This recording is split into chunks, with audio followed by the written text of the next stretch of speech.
Écrire, c'est jamais facile. La voie de l'art, c'est quelque chose de compliqué. Ça vient, parfois ça vient pas. C'est une façon aussi de montrer qu'on peut très bien faire des choses, même qu'on n'a pas forcément d'idées. Ou de parler de sujets plutôt vagues. Souvent, on m'a dit qu'il fallait profiter de sa jeunesse, car on la regrette. Mais moi, j'ai pas attendu pour regretter cette jeunesse-là. Assez contre-intuitif, parce que j'ai l'impression de la rater pendant que je la vis. C'est une sensation, je vais pas vous le cacher, plutôt désagréable, car on sait pas trop où est-ce qu'on va. Cette époque qui n'est jamais sûre, on sait pas trop qu'est-ce qu'on fait là, qu'est-ce qu'on va faire après, et qu'est-ce qu'on est en train de faire. Une sensation comme si tout le monde avançait, sauf toi. Tu te poses des questions, ce qui est normal, mais peut-être un peu trop. En tout cas, c'est comme ça que je le vis. Et je vous le cache pas, c'est assez particulier à vivre. Car est-ce que c'est ça, rater sa jeunesse au final? On nous a promis beaucoup de choses pendant cette jeunesse, on nous a dit beaucoup de choses dessus. Toutes ces pensées et préjugés qui sont formés par des gens, c'est ça qui vous force à vous demander, est-ce que c'est ça que je suis en train de vivre? Et est-ce que c'est ça, louper sa jeunesse? On nous promet une jeunesse, l'âge d'or, les premiers émois, premiers amours, être joyeux, rire, les premières soirées, premières découvertes. Tout passe à une vitesse fulgurante et pourtant très lente. On a hâte d'être adulte, mais en même temps on a envie de profiter. Pourtant l'envers du décor n'est pas souvent montré. Car oui, il n'y a pas que des bonnes choses à l'adolescence. On peut aussi retrouver de la solitude, de l'ennui, et même parfois du dégoût du travail. On ne travaille pas et pourtant on est déjà dégoûté de cette chose. Personnellement, je ressens souvent ça, comme une lassitude, comme si je ratais un appel et que tout le monde était déjà parti.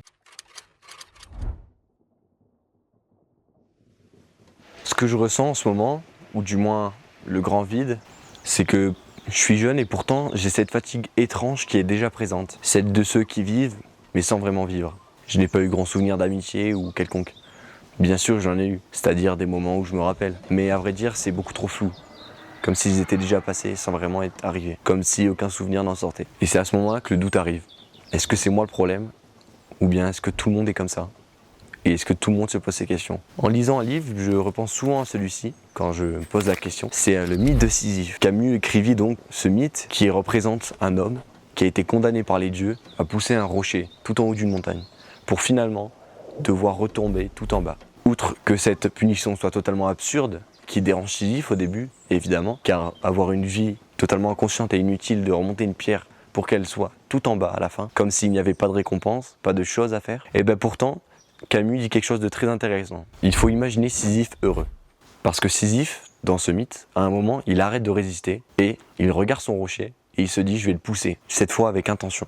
Et il décide donc d'en faire de sa vie.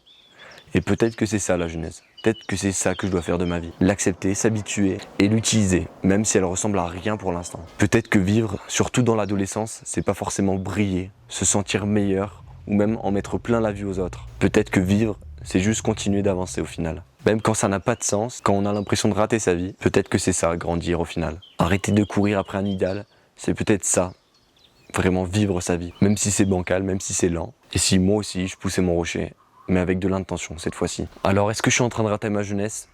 Eh ben j'ai qu'une seule réponse. Peut-être. Peut-être que je la rate. Mais peut-être que c'est pas si grave que ça au final. Parce que tant que je respire, je peux encore écrire quelque chose. Et cette vidéo, c'est un premier pas. Donc ma réponse, tant que tu vis cette vie, c'est que t'as encore quelque chose à faire. Donc t'as pas encore tout raté. Je sais, c'est complètement nul comme sortie de vidéo. Mais au moins j'ai produit quelque chose.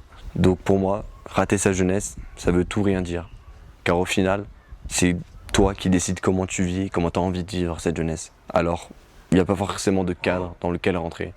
Tout simplement accepter de vivre différemment des autres. Et c'est ça qui en fera une force. Je vous remercie d'avoir écouté cette vidéo. Elle m'a tenu quand même vachement à cœur, même si elle est quand même un peu vague et donne des indications assez globales, car j'imagine que je vous apprends rien. Mais voilà un ressenti que j'avais. Et merci, sachant qu'il y aura plein d'autres vidéos qui arrivent après. Donc merci d'avoir regardé cette vidéo.